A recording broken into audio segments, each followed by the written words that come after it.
Okay, so very good morning dear students. आज का अपना जो टॉपिक है ये बेसिकली बेस्ड है कॉन्सेप्ट ऑफ बिजनेस एनवायरनमेंट पे। जैसा कि आप लोग ये सब्जेक्ट का नाम सुन रहे हैं और देख रहे हैं, दैट इज बिजनेस एनवायरनमेंट। तो basically to perform a successful business, what type of atmosphere, what type of environment, what type of surrounding a businessman and entrepreneur requires. We will study that particular point. We will cover all those particular points in this presentation. Basically, whenever we talk about business, business is basically what? It is any kind of profit making activity in general sense when we talk about. But there are various factors which play a very vital role in running, in the functioning of business. So first of all, we should know that what exactly all those factors are. As you all are seeing my presentation, I have mentioned various points. Basically, there are four major factors. The first, that is land. Second, that is labor. Third, that is capital. And fourth, entrepreneurship. Land means the place, the natural resources where we want to establish our business. Second, that is labor.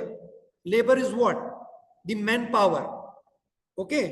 The force, लोग जो आपको अपने business को execute करने के लिए चाहिए. It includes skilled labor, semi-skilled labor. Third, that is capital.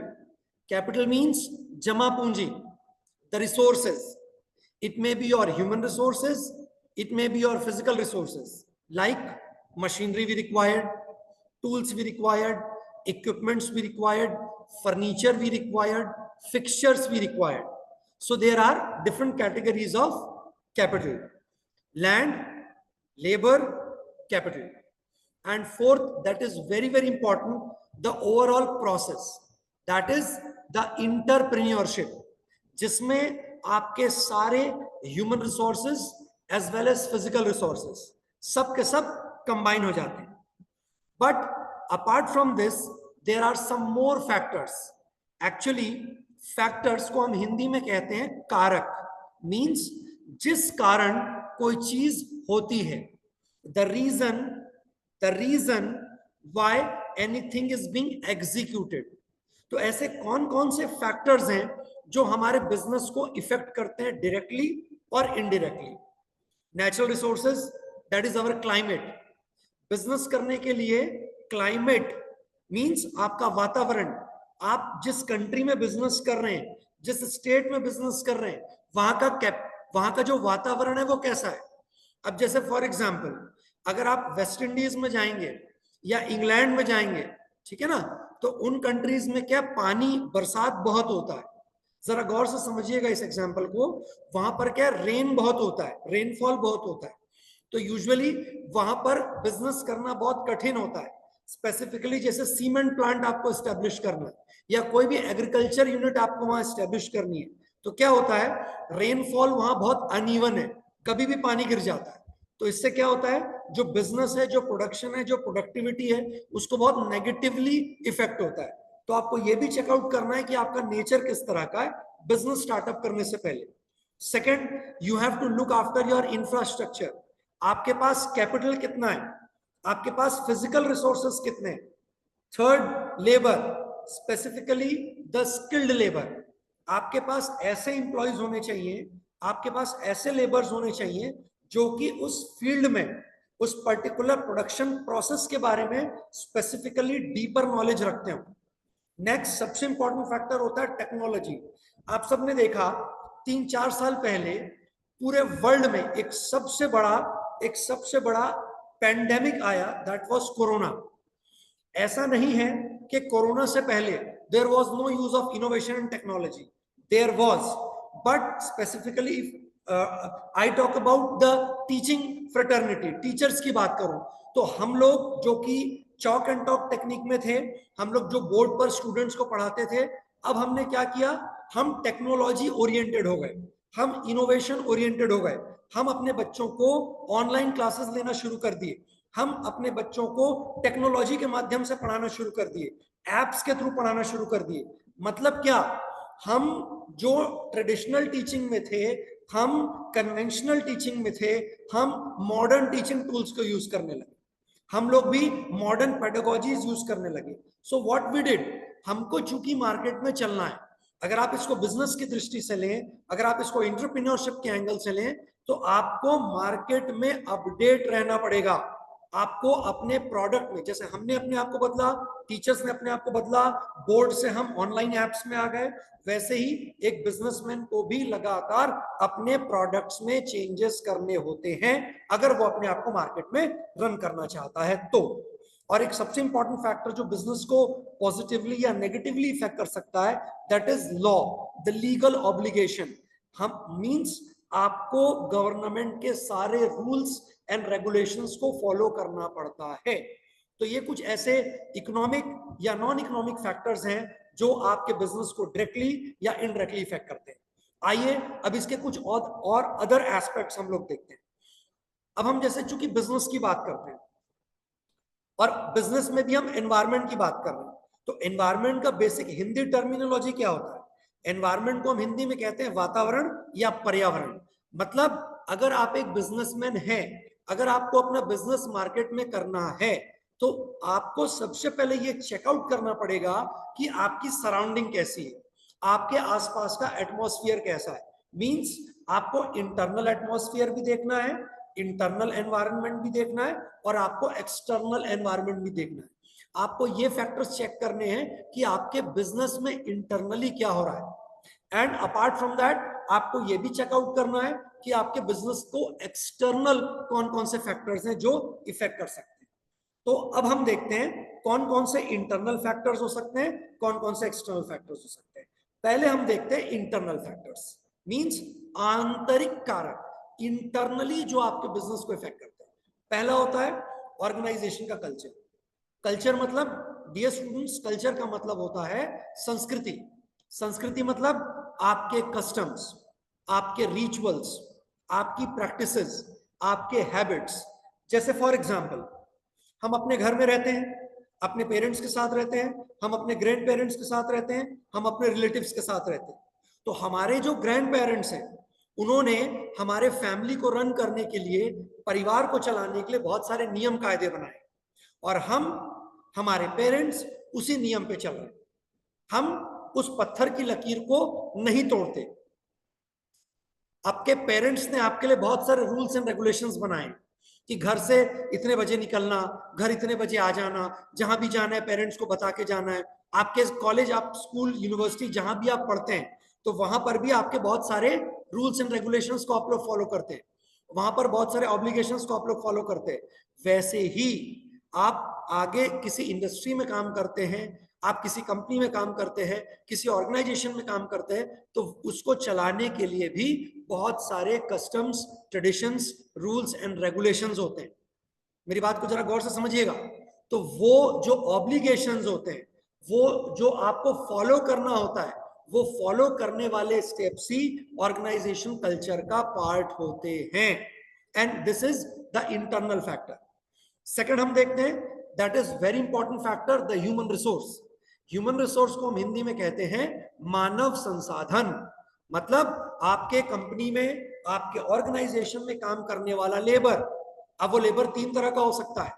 The first that is your skilled labour, second that is your unskilled labour, and third that is semi skilled labour. Skilled, unskilled, semi skilled. इसमें सबसे ज्यादा किसी company को required होते हैं skilled labour. Now आपके दिमाग में क्वेश्चन उठना चाहिए, sir what is skilled labour? Skilled labour का मतलब क्या है? स्किल्ड लेबर का मतलब यह है ऐसा इंप्लॉई, ऐसा मैन पावर जो किसी काम को पूरे एक्सपर्टाइज के साथ कर सके, किसी कार्य को दूसरों से बेहतर कर सके। स्किल का मतलब क्या होता है, अर्थ क्या है स्किल का, दैट इज आपका कौशल। आप किसी काम को, आप किसी भी टास्क को अपने एफर्ट्स लगा के कर रहे हैं और दूसरों से ज्यादा आप अपनी प्रोडक्टिविटी दे रहे हैं, तो आपको ह्यूमन रिसोर्स भी चाहिए as a internal factor. Now third, that is the organisation structure. Structure का मतलब क्या होता है डियर स्टूडेंट्स, स्ट्रक्चर का मतलब होता है ढांचा। ढांचा मतलब स्पेसिमेन, फॉर्मेट, रूपरेखा हिंदी में जिसे कहते हैं। स्ट्रक्चर में आपके अलग अलग स्ट्रक्चर हो सकते हैं। जैसे अगर कोई बड़ा ऑर्गेनाइजेशन है जहां पर thousands and thousands of employees हैं, तो वहां पर अलग अलग लेवल्स होंगे, अलग अलग चरण होंगे, अलग अलग स्टेप्स में डिसीजन लिया जाएगा। Top level, middle level, lower level, obligatory level, executive level, labour, मतलब आपके एमडी, सीईओ से लेकर एक जूनियर लेवल के लेबर तक अलग अलग लेवल्स पे आपकी ऑर्गेनाइजेशन बटी हुई होगी। अब ये तो बड़े ऑर्गेनाइजेशन की बात है। जैसे आप जाइए भिलाई स्टील प्लांट, सेल की सबसे बड़ी यूनिट है। आप जाइए gas authority of India limited, Indian railways, state bank of India, ये सब गवर्नमेंट बॉडीज हैं। ये बड़े बड़े ऑर्गेनाइजेशन हैं जहां लैक्स एंड लैक्स, लाखों में एम्प्लॉइज काम करते हैं। लेकिन जो प्राइवेट सेक्टर है, जो छोटी कंपनीज हैं, जहां पर अलग अलग लेवल्स पे काम नहीं होता, वहां पर direct hire authority and lower authority, वहां पर अलग अलग डिपार्टमेंटेशन नहीं होता। चौथा आपको क्या फैक्टर इफेक्ट करेगा, that is your physical assets. Now sir what is physical assets, मतलब भौतिक वस्तुएं। आपके ऑर्गेनाइजेशन में फिजिकल रिसोर्सेज आपको क्या क्या चाहिए, जैसे आपको बिल्डिंग चाहिए, आपको फर्नीचर चाहिए, फिक्सचर चाहिए, मशीन्स चाहिए, आपको मॉडर्न टूल्स चाहिए, आपको बहुत सारे मॉडर्न गैजेट्स चाहिए, आपको कैश चाहिए, एनीथिंग विच इज टेंजिबल, आपको ये फिजिकल एसेट्स में आता है। और सबसे इंपॉर्टेंट जो इंटरनल एनवायरनमेंट जो किसी भी बिजनेस को इफेक्ट करता है, दैट इज द मैनेजमेंट, प्रबंधन। मतलब हायर अथॉरिटी और लोअर अथॉरिटी के बीच में कैसा रिलेशनशिप है, ठीक है, किस तरह का कम्युनिकेशन है, अपवर्ड कम्युनिकेशन है कि नहीं, लोअर कम्युनिकेशन है कि नहीं, ठीक है। आप हायर अथॉरिटी और लोअर अथॉरिटी के बीच में कोई भी पॉलिसीज को लेकर डिस्कशंस हो रहा है या नहीं, तो ये सब इंटरनल मैटर्स होते हैं जो किसी भी बिजनेस एनवायरनमेंट को पॉजिटिवली या नेगेटिवली इफेक्ट करते हैं। आइए अब हम देखते हैं कुछ एक्सटर्नल फैक्टर्स, मतलब बाहरी तत्व जो बाहर से आपके बिजनेस को इफेक्ट करते हैं। एंड डियर स्टूडेंट्स, याद रखिएगा, always remember, whenever you are studying about the concept of business environment, जो इंटरनल फैक्टर्स होते हैं वो हमेशा हमेशा कंट्रोलेबल होते हैं। वो ऑर्गेनाइजेशन की नीतियों के हिसाब से, पॉलिसीज के हिसाब से, रूल्स एंड रेगुलेशंस के हिसाब से कंट्रोलेबल होते हैं, हाथ में होते हैं। But whenever we talk about the external environment are not controllable, they are never controllable। हमको उनके हिसाब से चलना पड़ता है, वो हमारे हिसाब से रेगुलेट नहीं होते। तो सबसे इंपॉर्टेंट जो मैंने आज की क्लास के शुरू में बताया था, that is the climate. Climate पर किसी भी एंटरप्रेन्योर का, किसी भी उद्यमी का, किसी भी व्यवसायी का, किसी भी बिजनेसमैन का कोई कंट्रोल नहीं होता। Try to get my point. आपको मौसम पे निर्भर होना पड़ेगा, आप मौसम को अपने हिसाब से ढाल नहीं सकते। जैसा मौसम होगा उस हिसाब से प्रोडक्शन होगा। और वैसे भी चूंकि हम इंडिया में रहते हैं, भारत एक कृषि प्रधान देश है, तो हमारा देश जो है वो सबसे ज्यादा कहना चाहिए फ्लेक्सिबल क्लाइमेट देखता है। हमारे यहाँ 4 अलग अलग तरह के सीजन्स आते हैं और उस हिसाब से हमारे कंट्री में प्रोडक्शन होता है। सेकंड सबसे इंपॉर्टेंट फैक्टर होता है, that is the technology. Technology मतलब मार्केट में क्या मॉडर्न टूल्स एंड टेक्निक्स हैं, मार्केट में क्या इनोवेशन चल रहा है, दैट इज नवाचार। और समय के हिसाब से हमको अपने प्रोडक्ट को मोल्ड करना पड़ता है, अपडेट करना पड़ता है। अब जैसे मैं आपको एक छोटा सा एग्जांपल देता हूं, आप सबने पार्ले जी कंपनी का नाम सुना है, आप सबने पार्ले जी का बिस्किट खाया है। इंडिया में सबसे ज्यादा बेची जाने वाली और खाई जाने वाली बिस्किट है, that is the Parle G. Remember, सबसे ज्यादा खाई जाने वाली और बेची जाने वाली बिस्किट है पार्ले जी। ये एक फॉरेन कंपनी है, आज से 90-100 साल पहले इंडिया में आती है, मुंबई के विला पार्ला जगह पर वो स्टैब्लिश होती है, तब उसका नाम पड़ता है पार्ले और उसमें आता है G, that is G stands for genius. अब आप देखिए पार्ले जी जब सबसे पहले लॉन्च हुई थी तो वो एक टिन के बॉक्स में आता था, आज टिन के बॉक्स में नहीं आती, मेरी बात को जरा समझिएगा। आज वो छोटे छोटे पैकेट्स में आती है, 2 रुपए की, 4 रुपए की, 5 रुपए की, अलग अलग अट्रैक्टिव पैकेज में आता है, पेपर पैकेट्स में आता है, पॉलिथीन पैकेजेस में आता है, जो कि इजीली हैंडेबल हो, उसको हम लोग आसानी से लेकर चल सकें। टिन का डब्बा, बड़ा डिब्बा आता था पहले, लेकिन वो पॉसिबल नहीं है कि हम उतने भारी बक्से को, उतने भारी बॉक्स को हम लेके हर जगह जा सके। तो कंपनी ने क्या किया, भाई हमको समय के हिसाब से चलना है, तो हम समय के हिसाब से कैसे चलें, अपने प्रोडक्ट में इनोवेशन लाकर हम उसके फॉर्मेट को चेंज कर देते हैं, हम उसके डिजाइन को चेंज कर देते हैं। वही आप देख लीजिए दूसरी कंपनी है फॉरेन की जो सबसे ज्यादा चॉकलेट बिकता है पूरे वर्ल्ड में, that is dairy milk, Cadbury की कंपनी है, सर जॉन कैडबरी, उन्होंने इस पर्टिकुलर कंपनी को लॉन्च किया था। समझना मेरे एग्जांपल को, जब सबसे पहले 1950-60s में जब ये कॉन्सेप्ट आया इंडिया में, तो बड़े बड़े पैकेट में आता था पार्ले जी।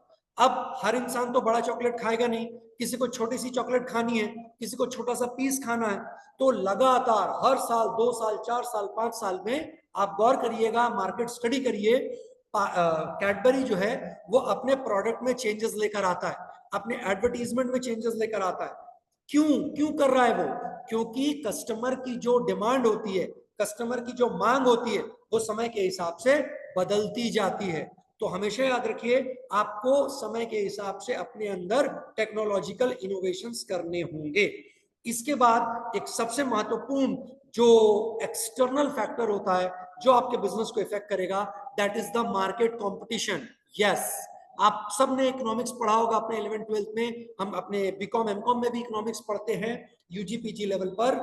आपको सबसे पहले आइडेंटिफाई करना पड़ेगा कि आपके मार्केट में कंपटीशन क्या चल रहा है, क्या आपके टक्कर का कोई प्रोडक्ट मार्केट में है या नहीं है, क्या आपके जैसा कोई प्रोडक्ट मार्केट में है या नहीं। अगर है तो अपने प्रोडक्ट को उससे बेहतर एडवांस फीचर के साथ लॉन्च करिए, नहीं है तो डायरेक्ट लॉन्च करिए, है तो उससे बेहतर एक कदम आगे चलकर आपको लॉन्च करना है। और लास्ट सबसे इंपॉर्टेंट फैक्टर जो एक्सटर्नली आपको इफेक्ट करेगा, that is the trend and the fashion. मतलब आप जो प्रोडक्ट मार्केट में लॉन्च करना चाह रहे हैं, आप जो अपना उत्पाद मार्केट में देना चाह रहे हैं, क्या वो आज के करंट ट्रेंड के, फैशन के, चलन के हिसाब से है या नहीं, क्या आपका प्रोडक्ट कस्टमर्स एक्सेप्ट करेंगे या रिजेक्ट करेंगे। So that's all for today on the basic aspect of the different factors of business environment. We'll meet soon in our next class with the new topic. Thank you very much.